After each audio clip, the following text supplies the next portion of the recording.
Dieu. C'est ce que la Trinité nous enseigne. La Trinité dit qu'il y a 3 dieux en un seul qui est Dieu. Mais ils ont rajouté 3 à un moment donné. Et ça cause beaucoup de dégâts, ça cause beaucoup de dégâts dans la foi des chrétiens. Il n'y a pas 3 dieux, il y a un seul Dieu. Premier principe. Deuxième principe, quand on prend le Nouveau Testament, on va regarder dans Jacques 2, verset 19. Vous allez voir ce que la Bible dit dans le Nouveau Testament. Dans Jacques 2, verset 19. La Bible dit, je ne sais pas les termes exacts, ceux qui vont le trouver, que vous croyez qu'il y a un Dieu, les démons aussi croient. Si les démons qui ne sont pas rachetés croient qu'il y a un Dieu, comment est-ce que nous, qui voulons aller au ciel, nous pouvons croire en 3 dieux? Il y a un problème. C'est bon, tu l'as? Jacques 2, verset 19. Tu crois que Dieu est un, tu fais bien, les démons le croient aussi et ils tremblent. Amen. Alléluia. C'est incroyable. Dis-moi, au nom du Père, aucun genou ne fléchit. On est d'accord? S'il y a un démon qui se manifeste et que tu dis je te chasse au nom du Père, il va te rire au nez. Il ne va rien se passer. Si tu dis je te chasse au nom du Saint-Esprit, il va te rigoler au nez. Le nom du Saint-Esprit, c'est Jésus. Le nom du Père, c'est Jésus. Jacques 2, verset 19. Hein? Ouais. Tu crois qu'il n'y a qu'un Dieu, tu fais bien, mais les démons le croient aussi et ils le tremblent. Alléluia. Donc il n'y a qu'un seul Dieu. Même le monde des ténèbres reconnaît qu'il n'y a qu'un seul Dieu. Nous voulons être sauvés, nous sommes sauvés, je pense. Il faut qu'on se détache de la doctrine de la Trinité, mes amis. Parce qu'elle porte en elle des gemmes qui nous conduiront en enfer. Alléluia.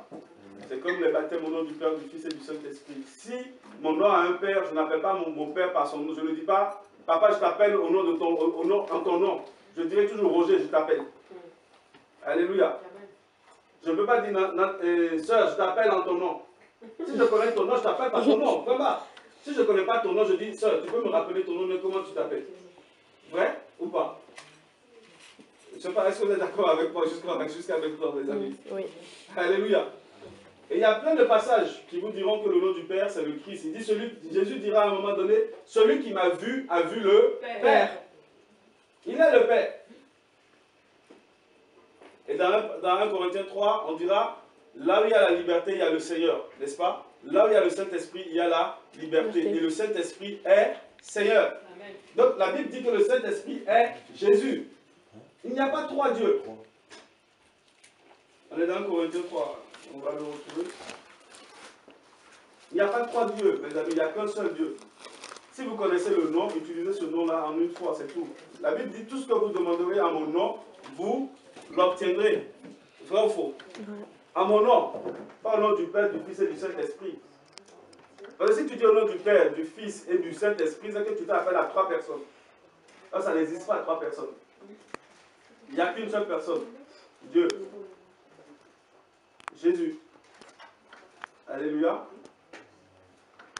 Alors on va conclure avec un autre passage. C'est où? On a dit quoi en Corinthiens 3? Regarde le 17, qu'est-ce que ça dit? Si quelqu'un détruit le temple de Dieu, Dieu le détruira, car le temple de Dieu est saint, vous êtes le temple. Non, pas ça. Hein? Non. 1 Corinthiens 3, c'est ça? Regarde alors. C'est où? Hors 3, 17, c'est ça? 3, 17, vas-y. Non, c'est pas bon. C'est pas bon. Non, c'est pas bon. Attends, je te le retrouve. C'est pour cela que je vous ai Timothée. Non. Si c'est pas 1 Corinthiens 3, regardez directement dans 2 Corinthiens 3. C'est 2 Corinthiens 3. C'est 2 Corinthiens 3? Non, mais c'est écrit. Voilà. Oui, c'est ça. C'est quoi le passage? 2 Corinthiens 3, 17. Voilà. Souvent, comme il y a 3 livres, souvent on s'embrouille. Quand c'est pas le 1, c'est que c'est le 2. C'est 2 Corinthiens 3. Hein? Voilà. Or, le Seigneur est l'Esprit. Et là où est l'Esprit du Seigneur, là est la liberté. La Bible dit quoi? Que là où est le Saint-Esprit, là est le Seigneur. Donc la Bible dit que le Saint-Esprit, c'est le Seigneur. Le Saint-Esprit, c'est Jésus. Il n'y a pas 3. Les amis, il n'y a pas 3 dieux. Il n'y a qu'un seul Dieu. Et son nom, c'est Jésus. Alléluia. Quand il a voulu envoyer Moïse libérer son peuple, vous vous souvenez de ce passage, il a dit, Moïse dit, mais si je vais me présenter à ton peuple, ils vont me demander qui m'a envoyé. Et qu'est-ce que je leur dirai? Et Jésus leur dira, dis-leur, je suis t'a envoyé. Alléluia. Je suis t'a envoyé. C'est ce que Yahweh leur disait à l'époque. Et vous vous souvenez que dans le jardin de Gethsemane, lorsqu'ils sont venus pour arrêter Jésus, ils le cherchaient, ils disaient, mais qui cherchez-vous? Il a dit, je suis. Il a cité le nom de Yahweh. Il dit, je suis. Et dès qu'il a dit, je suis, ceux qui sont venus l'arrêter sont tombés en adoration. Amen. Alléluia. Ils ont reconnu sa divinité, donc ils ont commencé à l'adorer. C'est l'épisode où Pierre a coupé l'oreille de l'un d'entre eux. Alléluia. Il n'a pas dit Jésus, il n'a pas dit quelqu'un, il n'a pas dit Adonai. Il dit, je suis. Il donne le nom qui a été révélé au peuple juif. Ils sont tombés en adoration. Il montre sa divinité, il montre qu'il est Dieu. Alléluia. Là, on est dans un 8,58. Et le premier passage de Hébreu, on va le retrouver si vous le souhaitez. Ça sera toujours dans l'Exode aussi, ça. Hein. Donc, il parle de lui en tant que je suis. Donc, il n'y a pas trois dieux, c'est un seul Dieu, mes amis. Il faut que les choses soient claires là-dessus. C'est un seul Dieu. Un seul Dieu qui peut se manifester aujourd'hui en tant que le Fils. Pendant que je parle, il se montre à moi en tant que le Fils. Et il peut se montrer à toi en tant que le Saint-Esprit. Mais ça ne veut pas dire qu'ils sont trois. Parce que moi, j'ai mon corps, j'ai mon âme, j'ai mon esprit. Mais mon corps, c'est moi, mon âme, c'est moi, mon esprit, c'est moi. Je ne suis pas trois Auric. Je ne suis pas trois Stéphane. Je suis le seul et unique. Mes amis, je ne suis pas trois. Même quand les gens de ma famille qui pratiquent la sorcellerie quittent leur corps et font des voyages, ils ne sont pas trois. Ils sont toujours les mêmes. Mais il laisse son corps dans le lit, sur le matelas, et son âme voyage. Mais ils ne sont pas plusieurs. Si tu l'identifies aux États-Unis, tu vas le reconnaître. En tant que la grand-mère. Les gens qui vont la voir au pays dans le lit vont la reconnaître aussi en tant que la grand-mère ou le grand-père. Ou même le petit enfant, parce que maintenant ça fait quand même habiter dans la sorcellerie. C'est la vérité. Mais ils ne sont pas trois, ils sont les mêmes. Donc Dieu aussi choisit de se manifester selon la dispensation et selon le temps, soit en tant que Père, en tant que Fils ou en tant qu'Esprit. Mais il y a Dieu le Père n'existe pas, Dieu le Fils n'existe pas, Dieu le Saint-Esprit n'existe pas. Il n'y a que Dieu. Un seul Dieu. Donc pour répondre plus simplement à la question, c'est, la Bible nous dit, déjà, tout ce qu'on demandera, on demande au nom de Jésus. La Bible dit, tout genou fléchira lorsqu'on parlera de l'agneau. N'est-ce pas? Toute langue confessera que Jésus est Seigneur. Voilà. Donc pas le Père, pas le Saint-Esprit, mais Jésus. C'est le seul nom qui nous a été donné. Donc oui, scripturellement parlant, déjà le signe de la croix n'existe nulle part dans la Bible. Tu le prends du début de Matthieu jusqu'à l'Apocalypse, on n'a vu personne faire le signe de la croix. Au nom du Père, du Fils et du Saint-Esprit, personne ne l'a fait. Ni les apôtres, ni ceux qui les disciples, ni Jésus, on n'a pas vu. D'accord? On n'a pas vu, personne ne l'a fait. Ils étaient simples, ils vivaient simplement, ils connaissaient la puissance qu'il y avait dans le nom de Jésus, et c'était au nom de Jésus qu'ils priaient, ils exécutaient cela. Donc, ce n'est pas scripture. Au jour d'aujourd'hui, le plus simple pour nous, c'est de retourner à la parole et de vivre ce qui est écrit et de nous détourner de nos religions. Parce que ce ne sont pas nos religions qui vont nous sauver. C'est Jésus qui nous sauve. Amen. Je pense qu'au ciel, il y aura des gens qui ont été identifiés en tant que catholiques, des gens qui ont été identifiés en tant que pentecôtistes, des gens qui ont été identifiés en tant que baptistes. Pourquoi? Parce que, et je ressens dans les cœurs, ah oui, le catholique sera au ciel, mais pourquoi pas? Et s'il se détourne de la Vierge Marie et qu'il croit en Jésus? Il a été catholique, mais il a découvert la clé qui amène au ciel, Jésus-Christ de Nazareth. Alléluia. Et on était à Nice, Shalom, les enfants, c'était vous? Il y avait, je ne sais plus s'il y avait toi. Aix-en-Provence. Aix-en-Provence. On était en train de faire l'évangélisation, on arrive devant une église catholique. Tu étais là, et le prêtre est sorti. Et on a commencé à parler au prêtre, on dit, mais pourquoi vous faites tout ça? On dit, mais vous êtes prêtre, vous avez la Bible. Où est-ce que c'est écrit de prier la Vierge Marie? Il dit, c'est écrit nulle part. Il dit, moi, en tant que prêtre, je ne prie pas la Vierge Marie. On lui dit, mais pourquoi tu laisses les gens qui cherchent le véritable venir prier la Vierge Marie chez toi? Il dit, moi, je ne laisse personne. C'est chacun de trouver le Dieu et de vivre son Dieu. Moi, je suis prêtre catholique, mais je ne dis à personne de prier la Vierge Marie. Et publiquement, il nous a dit que le salut n'est qu'en Jésus, mais pas en si ce n'est que Jésus-Christ. Mais on lui dit, mais c'est quand même grave parce que la doctrine catholique ne nous le dit pas. La doctrine catholique dit que tu peux passer par Marie pour obtenir des choses auprès du Père. Donc lui, ça se trouve, il va aller au paradis. Ça se trouve, lui va au paradis parce que lui, il va s'identifier en tant que catholique, mais il ne prie pas la Vierge Marie. Il est saint. Voilà. Après aussi, il va amener des âmes. Il amènera aussi des âmes en enfer parce qu'il ne dit rien, il ne dit pas publiquement. Oui, oui. Et je pense qu'au jour d'aujourd'hui, il y a beaucoup qui retournent à la vérité ou qui ont découvert la vérité, mais ils sont emprisonnés par la religion. Ils sont emprisonnés. C'est comme les gens comme nous qui commencent bien, qui veulent se fédérer. Tu vas appartenir à la fédération des pentecôtistes ou à la fédération des protestants, et bien tu tournes à la dérive aussi. Parce qu'à un moment donné, tu ne pourras pas dire, mais non, ce n'est pas biblique. Il y a 10 000 églises avant toi. Donc tu te soumets. Dieu n'est pas une religion. Dieu est esprit, mes amis. Dieu est esprit. Dieu est esprit. Dieu n'est pas dans une religion. Ce n'est pas la religion qui nous sauve. Et s'il y a des choses qui ne sont pas écrites dans la Bible ou qui ne sont pas recommandées par Dieu, ne le faisons pas. Le peu qui est déjà écrit, on le trouve beaucoup. On trouve impossible à appliquer. Et pourquoi on rajoute des choses qui ne sont pas écrites? Débarrassons-nous déjà des choses qui ne sont pas écrites et commençons à vivre les choses qui sont écrites.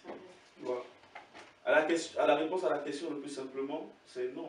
Pas au nom du Père, du Fils et du Saint-Esprit. Juste une précision, dans l'Apocalypse, il parle d'un trône, le trône de Dieu. Et dans l'Apocalypse, c'est jamais question de 3 trônes.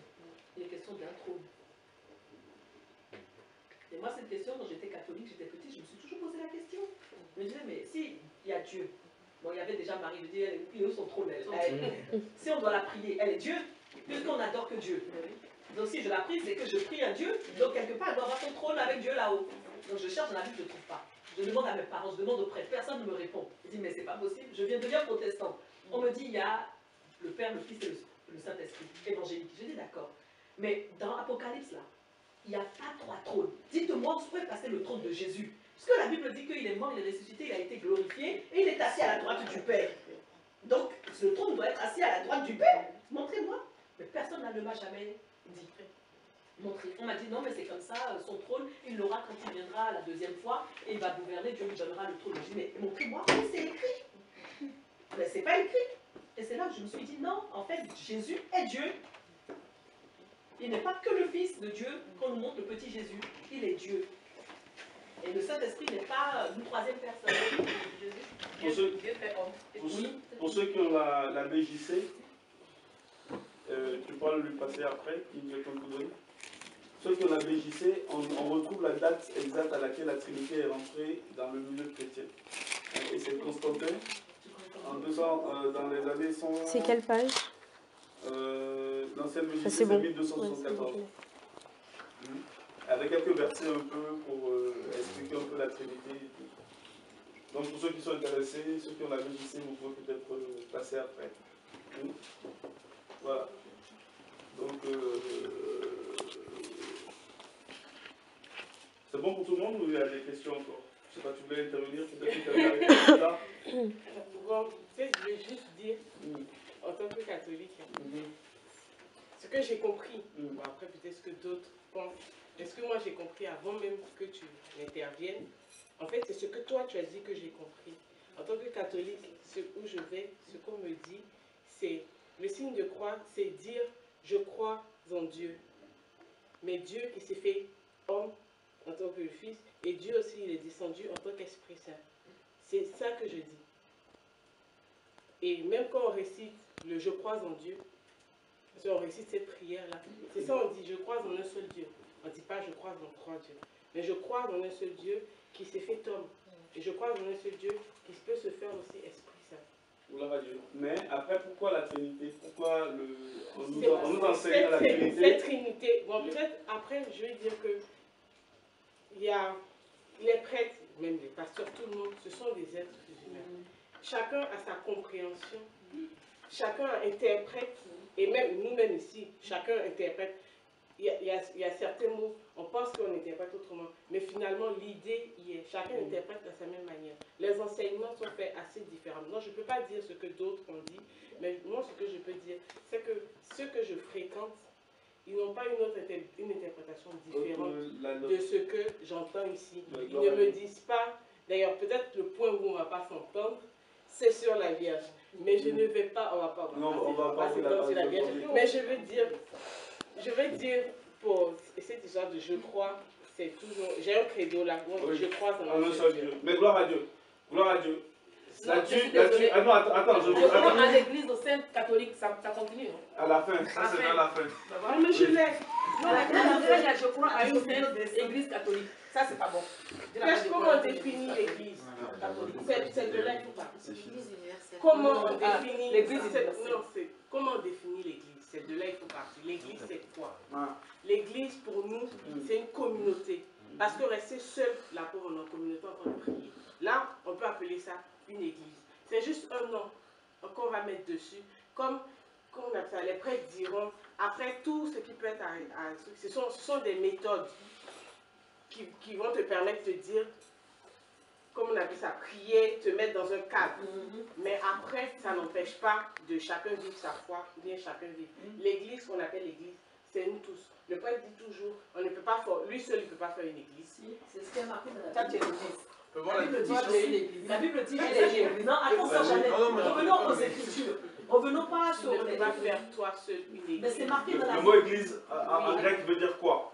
L'église, ça veut dire simplement ecclésia en grec. Non, on va s'expliquer. D'accord? Et ecclésia, ça veut dire quoi? C'est des gens appelés hors d'eux. Appelés hors du système. C'est des gens qui ont été appelés hors d'eux. C'est ça le mot église. D'accord? Et donc, en grosso modo, c'est les gens qui ont été appelés hors du monde pour venir à Jésus-Christ. C'est ça le mot église. Et dans la conception, encore une fois, des catholiques, et pas que des catholiques, de beaucoup d'autres religions, parce que la Trinité, c'est ce qu'on a omis de dire, la Trinité n'est pas que catholique. La Trinité est protestante aussi. La Trinité est évangélique aussi pour certaines personnes. Donc, ce n'est pas que les catholiques, mais c'est-à-dire que comme eux, ils ont eu la main là-dessus pendant plus de 1500 siècles, tous les gens qui ont dérivé ont pris certains œufs avec eux. Mais là n'est pas le débat. Pour revenir à l'Église, l'Église, c'est des gens qui ont été appelés hors du monde pour vivre dans une vie de sanctification, vivre avec le Christ. À partir de là, oui, tu es l'Église. Oui, nous sommes l'Église. L'Église, ce n'est pas le bâtiment où nous allons prier, c'est le temple. C'est la synagogue chez d'autres personnes. C'est pas ce que tu as dit. Non, elle dit une communauté. C'est une communauté. Mais avant qu'elle ne soit communauté, elle est individuelle. C'est l'ensemble de personnes qui se réunissent à un moment donné, est une église, mais avant que l'assemblée ne naisse, il y a des gens individuels. Pour moi, on se rejoint. Je veux dire que toi seul, tu vas prier dans ton coin, tu ne porteras pas de fruits. J'entends par là, non, si on est là ici, mais chaque fois on appelle chacun, si tu veux bien prier avec nous. Tu publies, tu évangélises. Mais toi seul, si tu décides de faire ta prière, peut-être tu ne porteras pas un fruit, mais on a appelé justement à évangéliser, à appeler les autres. Donc pour moi, toi seul dans ton coin, tu porteras certes un fruit, mais tu ne porteras pas le fruit de... C'est pour ça que moi, pour moi, donc j'appelle l'église, on est tous ensemble. Est-ce qu'ensemble on porte un fruit? Qu'est-ce que tu appelles fruit? Qu'est-ce que tu appelles fruit? Ah, on loue le Seigneur ensemble. On l'adore, on prie ensemble. Comme on dit, soyez deux, je suis parmi vous, plus on est, plus... Est-ce que tu connais le passage? Attends, c'est pas grave. Mais elle a dit c'est la louange, l'adoration et la prière. Mais regarde, est-ce que tu connais le passage qui dit vous êtes le temple du Saint-Esprit? Vous êtes, tu es ton corps. La Bible dit ton corps est le temple du Saint-Esprit. Pour pouvoir l'accueillir. Si, ça je l'entends. Mais donc ce que je veux dire par là, c'est quoi? C'est que on soit une église. non, on est une église ensemble. Mais avant qu'ensemble nous soyons une église, une assemblée, individuellement nous sommes déjà l'église. Parce que Dieu ne veut pas habiter dans un groupe de personnes. Tu vois ce que je veux dire? Il cherche un corps, un seul corps, où il va mettre son il ne contredit pas. Non, je veux juste apporter un éclaircissement. Parce que toi, tu restes bloqué au groupe. Non, je ne suis pas bloqué. J'entends.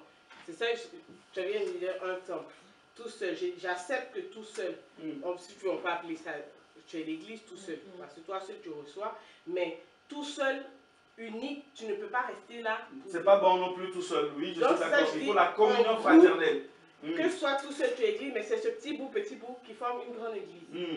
Donc je veux dire que ce que je dis, ça ne contredit pas le fait que toi seul tu sois une église. Toi seul qui sois truc. Mais je veux dire, c'est pas le lieu, c'est pas le bâtiment. là, ça va être le lieu où on se réunit. Comme ici, on se réunit dans un coin, on se réunit. On ne peut pas tout le temps accueillir. Donc, ça va être dans un endroit. Bien même, on peut prendre une salle. Je veux dire, ce n'est pas le lieu qu'on va accueillir, mais c'est l'ensemble. Et moi, c'est ce que on me dit dans l'Église prêtante. C'est ce que j'entends. Maintenant, après, je veux dire, les interprétations, on ne les a pas de la même façon. Et c'est là où moi ça me choque. Alors que des fois, on a un seul Dieu, on a les mêmes interprétations. T'imagines ton père, il donne des consignes différentes à ta soeur.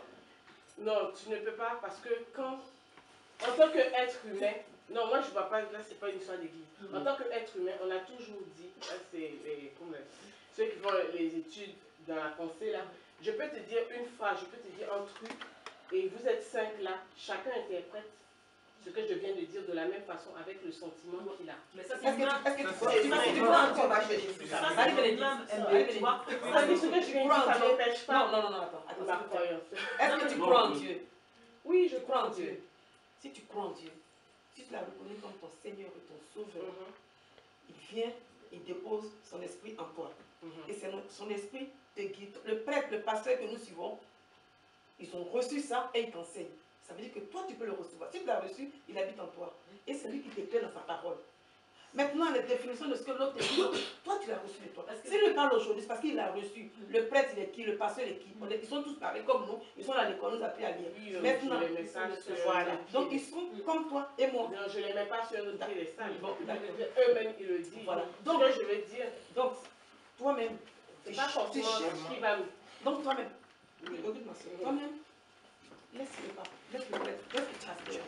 Va devant ton Seigneur. Si tu l'as reçu comme ton Seigneur ou ton Sauveur, tu vas vers lui, genoux terre. Tu mets tes 2 genoux à terre, tu fléchis et puis tu lui demandes, tu l'appelles au secours. Lui, il va t'expliquer. Il va te dire qui il est réellement. Tu vois, là maintenant, tu vas prendre, comment on dit même, tu vas prendre une décision par rapport à personnelle. Et c'est ça, la marche avec le Seigneur. Parce que quand tu dis porter des fruits, tu n'as pas dit ce que c'est que porter des fruits. Porter des fruits, c'est quoi? Tu n'as pas dit? C'est quoi porter des fruits? Tu n'as pas dit, c'est pas le fait de se réunir, non. Porter. Mais après, c'est à travers chacun, sa prière, les louanges, à chacun dans sa vie, tu vas voir ce qui se passe. Non, c'est toujours pas ça. Le frère, explique à la c'est un peu ce qu'elle dit. Elle dit que chacun individuellement, à travers tes prières, à travers, bon, peut-être qu'elle n'arrive pas à l'exprimer, mais c'est à travers ta relation individuelle avec le Seigneur, qu'à l'extérieur, on verra les fruits. Si tu portes des fruits. Si tu portes des fruits. C'est-à-dire, elle ne met pas les mots que tu veux entendre, mais dans sa pensée, ça y est. Ouais. Mais il faut que je sache, mais moi je suis pas dans sa pensée. Oui, non, mais c'est parce que après, je peux dire un truc et ça peut être interprété. Oui, non, juste un moment, je te donne la parole. Tu vois, je suis un père, n'est-ce pas? Mes filles, elles sont où? Il y a une qui est couchée dans l'intérieur, ma joie, Shalom. Imagine que je réunis toutes mes filles dans le salon et je leur donne une consigne.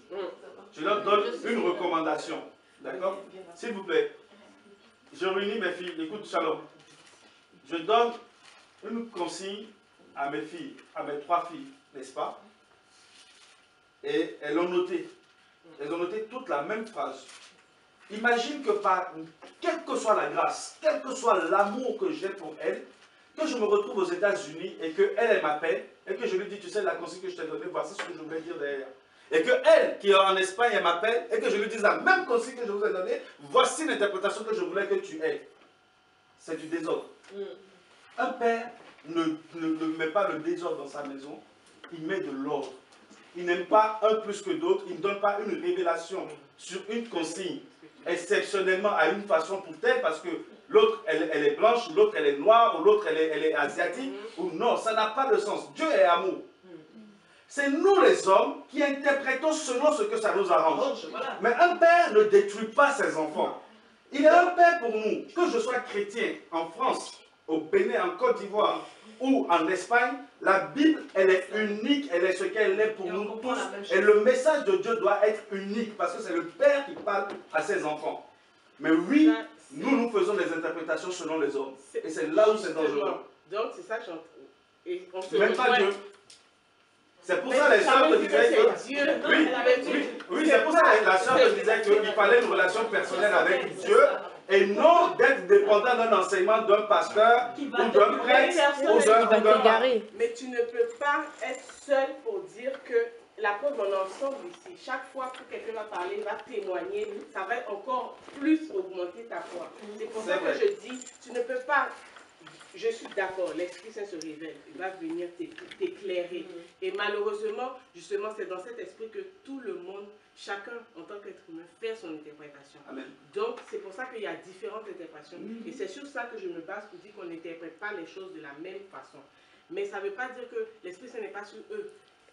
Je suis d'accord que l'Esprit Saint donne une seule interprétation. Ce n'est pas tout le monde qui reçoit l'interprétation que l'Esprit Saint veut de la même façon, selon la disposition de ton cœur.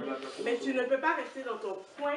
Je suis d'accord que les voix venir, ça c'est bien. Parce que il faut prier aussi à la maison, il faut prier aussi en communauté. Tu ne peux pas décider de prier seul Chez toi. Tu ne seras pas totalement éclairé. Parce que Dieu aussi passe à travers les gens pour te montrer les choses. C'est là où on est d'accord totalement. Et c'est là où, après, l'histoire du fruit qu'elle te demandera va avoir toute la réponse. Parce que le fruit, je ne sais plus dans quel passage c'est Galates 6, je crois, ou Galates 5, qui dit le fruit c'est l'amour. Tu contamines les autres Voilà. avec ce que tu as reçu. Je ne sais pas comment. Tu es... Voilà, c'est-à-dire que si je suis seul, je ne pourrai jamais dire à la sœur, rappelle-moi ton nom s'il te plaît, je ne vais pas parler en ton nom. Comment? Jacqueline. Jacqueline. Alors donc, je ne pourrai jamais dire à la sœur Jacqueline, tu sais qui je suis. Ah, parce que j'ai tout le temps été seul. Il a fallu que, en fréquentant l'assemblée, que un de mes caractères enfouis en moi naisse, l'orgueil. L'orgueil n'ira pas au ciel. J'ai beau prêcher, beau sanctifier toute ma vie, mais s'il y a une once d'orgueil, le paradis me sera fermé.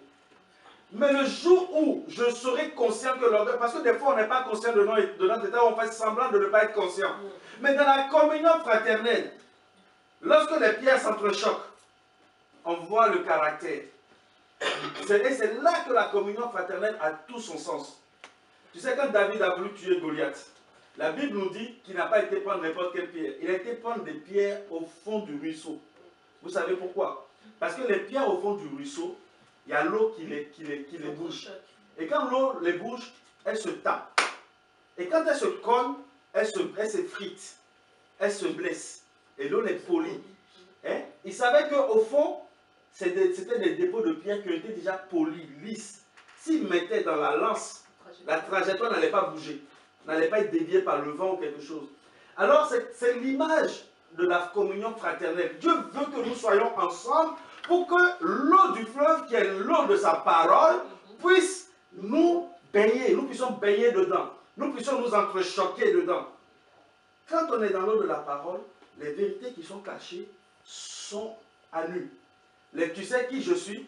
Ah, mais la soeur m'a parlé comme ça. Elle va dire, ah, quand tu as comme ça, il y a des choses qui n'est pas mortes. Ton jeu là va mourir. Ah, tu dis, ah, béni. Quand tu aimes le Seigneur, tu aimes les critiques, tu aimes les remarques, tu acceptes tout. Et plus vite tu te plies au Seigneur pour que Dieu change ton caractère, plus vite tu seras guéri et Dieu va passer à autre chose. Est-ce que tu vois? Vous voyez, mes frères? C'est l'eau de la parole. Les têtes s'entrechoquent, les esprits se... Et l'eau de la parole vient adoucir. Et on devient des pierres polies. Entre les mains de Jésus maintenant, ce n'est plus David qui va les utiliser, ça sera Jésus-Christ qui va les utiliser pour abattre des Goliaths dans la vie d'autres personnes. Et c'est l'importance de la communion fraternelle. Et ce que tu dis est vrai et biblique, parce que dans le livre de 1 Corinthiens 14, Paul dira, ne soyez pas, n'imitez pas les autres qui quittent leur assemblée n'importe comment. Parce que le fait de vivre dans l'assemblée aussi a toute son importance. La communion fraternelle, l'amour, agapao, ainsi de suite, ainsi de suite. On ne peut pas être un chrétien aguerri en restant que dans notre coin, en étant fâché avec le système, fâché avec toutes les religions. Non, l'église de Dieu, elle existe quelque part. L'église de Dieu, elle est universelle, mais elle n'est pas catholique, parce que catholique, c'est universel. Ils ont dit qu'eux, ils sont l'église universelle. Or, l'église universelle, c'est peut-être toi, peut-être elle, ici en France, à Montpellier, plus la sœur peut-être Nanti qui est aux États-Unis, plus le japonais là-bas, plus le béninois, plus... Ces personnes qui croient en Dieu, c'est ça l'église universelle. Ils voient qu'une église. Mais avant ça, il y a des églises locales. Dans chaque localité, que ce soit à Montpellier, que ce soit à Toulouse, à Béziers, il y a l'église de Dieu cachée quelque part, soit dans un bâtiment, soit dans un hôtel, sois dans une maison. Et il faut prier Dieu pour que Dieu te montre là où il y a des vrais frères qui le craignent et qui le servent dans la vérité, pour que tu ailles t'asseoir au milieu de Dieu, pour que vous puissiez fraterniser ensemble avec l'Esprit du Seigneur. Mais pas avec des gens qui sont dans le faux. La Bible dit, les gens pensent que c'est le monde qui dit les mauvaises compagnies corrompent les bonnes mœurs, mais c'est dans 1 Corinthiens qui dit les mauvaises compagnies corrompent les bonnes mœurs. On doit prier Dieu, Dieu doit nous montrer où est la vraie assemblée. Et si vous connaissez des gens qui disent qu'ils sont la vraie assemblée, moi désirez-les moi, parce que moi je ne suis pas encore la vraie assemblée et Dieu ne me l'a pas dit. Et certains ne sont pas d'accord avec moi, je me cherche. C'est vrai, c'est là où tu peux te dire oui, je me cherche, on se cherche. Mais maintenant, je sais où je suis. Je peux taper les mains sur la poitrine, moi je serai au paradis parce que je sais l'état dans lequel je suis, mais je ne peux pas m'engager pour vous. C'est à chacun de nous de s'engager pour lui-même. Alléluia. Et c'est la vérité. Jusqu'au jour où, en communion avec vous, il y a un de mes caractères colériques qui sort. Et que le courage dit, frère, tu sais tout à l'heure ta réaction là, c'est la colère. Fais quelque chose, sinon tu n'iras pas au ciel. Et c'est là où on va voir si j'aime Dieu ou pas. Ah oui! C'est la réponse que je vais donner qui va déterminer si j'aime Dieu ou pas. Et là, on va voir les fruits. Le fruit de l'esprit, c'est l'amour, c'est la fidélité, c'est la tempérance, la maîtrise de soi, ainsi de suite. Mais comment tu peux savoir si j'ai la maîtrise de moi-même si je vis seul dans ma maison? Non! Il faut qu'on soit ensemble. Comme disait la soeur, si un cochon t'insulte ou si un bébé t'insulte, le petit enfant t'insulte, on va voir si tu as la maîtrise de soi, si tu l'acceptes ou pas. C'est ça la vérité. C'est ça la vérité. Mais individuellement, nous sommes l'église de Dieu et ensemble, nous formons l'assemblée de Dieu. C'est bon? Et puis dès le départ même, quand on dit l'église catholique, nous tous on est passés par l'église catholique. Hein. C'est que tu dis là, j'étais plus que toi. Hein. Parce que tu sais, non, ça veut dire que je me plaignais aussi. Moi aussi, on me parlait comme je disais non, mais je ne suis pas en train de me plaindre. Je suis en train de dire, non, tu ne parles pas. Oui, mais j'ai pas comment la faire. Je pense pas vraiment ce que je veux dire. Notre Bible, on nous a dit que Dieu nous a dit de ne pas s'agenouiller. Moi, c'est ça que je ne comprends pas. L'église catholique sait très bien que dans la parole, il est dit ne pas s'agenouiller devant un objet fait de la main d'un homme. Dans toutes les Bibles, il y en a. Mais pourquoi l'église catholique s'entête à aller s'agenouiller devant des statues de surcroît, une statue, et la Vierge Marie, bon, met la Vierge Marie de côté, mais le bois qu'on a fabriqué pour faire la statue de Jésus-Christ. Jésus-Christ a dit, lui-même l'a dit, non, je ne suis pas dans ça. C'est là qu'il faut voir pourquoi ils font ça. Pourquoi? Est-ce que quelqu'un peut nous dire? Ça veut te dire que si tu as vraiment l'amour pour Jésus, tu ne peux pas continuer à prier avec des gens qui adorent Dieu d'une mauvaise manière. Si toi tu crois que Jésus est un, tu vas dans une église où il y a des gens qui croient que Marie existe. Donc ça fait un mélange. Non, je veux dire, le fait que je vienne prier ici, c'est parce qu'on est réunis en un seul nom, en Jésus. La façon dont vous croyez en Dieu, j'y crois aussi, en tant que catholique. Mais, je veux dire, vous pensez qu'ils font mal. On ne pense pas, c'est la parole qui dit qu'il ne faut pas s'agenouiller devant l'objet. Donc tu ne crois pas ce que j'ai dit. Mais voilà, c'est tout. C'est pas une croyance. Les catholiques, ils prient. Non, on s'arrête. Mais moi, je dis, est-ce que tu crois que le Seigneur a dit de ne pas s'agenouiller devant un objet? Je prie Dieu dans mon lit. Pas forcément devant mon autel. J'en ai un à la maison. Mais ce n'est pas forcément que je vais prier devant. Je prie Dieu sous la douche. Je prie Dieu dans ma voiture. Donc enlève Dieu. Je prie Dieu parce que Dieu je prie Dieu au travail. Je veux dire que je ne suis pas devant le Sacré-Cœur tout le temps. Ancré dans un... Voilà. Là, j'ai arrêté le prêtre la dernière fois. Parce que ils font beaucoup d'enseignements ici. Et je lui ai dit, j'aimerais qu'on s'asseye sur ce thème-là, justement, ces objets. Il m'a dit, il n'y a pas besoin. Qu'est-ce que je veux comprendre? J'aimerais qu'il fasse aussi devant un peu les gens qui comprennent. Il m'a juste dit, si tu étudies, il m'a donné l'exemple super malin. Si tu étudies et que tu n'as pas un truc où tu es concentré dessus, tu ne te mets pas dans l'environnement et tout, tes idées vont ailleurs. Ça, c'est vrai. Il m'a dit que de voir en ces objets-là un truc même quand tu fais la prière, et bon, ça c'est surtout moi quand je vais en voiture, quand je fais la prière en voiture, je ne suis pas super concentrée parce qu'il y a un qui va rentrer là, et puis après tu sais plus trop où tu en es dans ta prière. Et il a dit, c'est juste pour capter ton attention. C'est pas, il n'a pas dit qu'il faut aller forcément te plaisir. Mais si tu arrives à cerner ton attention sans avoir les idées, quand tu as tes yeux fixés sur un truc, ton attention... Mais MB, moi j'ai une question.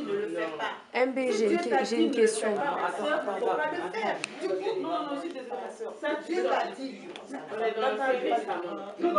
Non, dans MB, dans Exode, le Seigneur il a dit, même la sœur Jeannette elle est partie même trop loin, se prosterner. Le Seigneur il a dit ça à un moment, mais il a dit tu ne feras pas de représentation. Il parle pas de se prosterner, il parle pas de juste de représentation. Donc, est-ce que pour te concentrer, tu dois faire ça? Parce que l'exemple qui t'a pris, MB, l'exemple qui t'a pris, c'est un exemple aussi caduque. Pour les gens qui font des études, par exemple. Je pense qu'il y en a beaucoup ici qui peuvent témoigner. Moi, dans ma fac, il y en a même qui m'ont proposé de prendre de la drogue pour me concentrer. Est-ce que je vais le faire? Pour me fixer mon objectif, comme ça je serai plus concentré, comme ça je serai machin? Non. Comment on peut prétendre servir le Seigneur, mais à la fois faire quelque chose qu'il est? On ne peut pas servir le Seigneur et faire quelque chose qu'il déteste. C'est pas possible. Soit c'est l'un, soit c'est l'autre. En vrai, moi, mon intervention, elle est super banale. En fait, de ce que je vois de toi, en fait, tu es beaucoup dans les interprétations, en fait. De ce que je vois, en fait. Pourquoi toi, simplement, tu ne suis pas ce qu'il y a là-dedans et c'est tout. En fait, on n'a pas besoin de s'accrocher à quelque chose à partir de là, tu crées une dépendance, c'est-à-dire pour que tu sois focalisé sur la croyance en Dieu, pour que tu puisses aller vers Dieu, il faut que tu te le représentes comme, je sais pas moi, un statut ou ce genre de choses. Pourquoi tu ne suis pas tout simplement ce qu'il y a là en fait? Tu as dit, je ne prie pas forcément devant. Donc, oui, mais tu as quand même cette pensée-là en fait. Moi, je ne veux pas t'influencer. Tu vois, moi, je ne veux pas t'influencer, je veux pas être le prêtre à dire ça. Il est peut-être crucifié, mais il n'y a pas encore la croix des descendus, mais l'église catholique est encore crucifiée. Il donne tout la croix. Mais chaque fois, là c'est un truc, chaque fois que tu es mal, toi tu dis, toi tu es mal là, tu te plains, mais regarde celui qui a été crucifié. Mais tu as besoin il était dans ton esprit, il est déjà esprit. Tu n'as pas besoin. Parce que l'église catholique n'a pas encore descendu sur la croix. Il a encore cloué. Mais s'il a encore cloué, comment faire pour le sauver? Mais voilà, comme un petit peu la chose. On nous présente toujours avec la croix. Il n'a pas de descendre la croix. En plus, C'est vrai, ça. C'est chacun qui fait la gueule de Jésus. Ça veut dire que tu n'es pas obligé de l'adorer devant un objet, de te représenter pour l'adorer sans un esprit seulement. Mais sinon, ça allait m'empêcher de venir l'adorer là, ici. Non, c'est ce que je te dis. C'est ce que je dis. Justement, sinon, si forcément j'étais cantonnée à ça, ça allait m'empêcher de venir l'adorer. On est d'accord là-dessus. Comment on appelle ça? Non, mais c'est vrai. Non, mais en fait, si tu étais idolâtre, effectivement, si tu étais une vraie idolâtre, parce que les catholiques, quand on les invite, ils ne viendront pas. Non. Sauf si le Seigneur les touche. Je suis catholique. Oui, mais parce que le Seigneur t'a touché. On peut dire, voilà, on peut dire. Parce que moi j'en connais des catholiques qui ne viendront jamais. Allez. Gloire à Dieu. On va passer à autre chose et si vous voulez à la fin on va revenir là-dessus. Moi j'ai une question pour vous ce matin.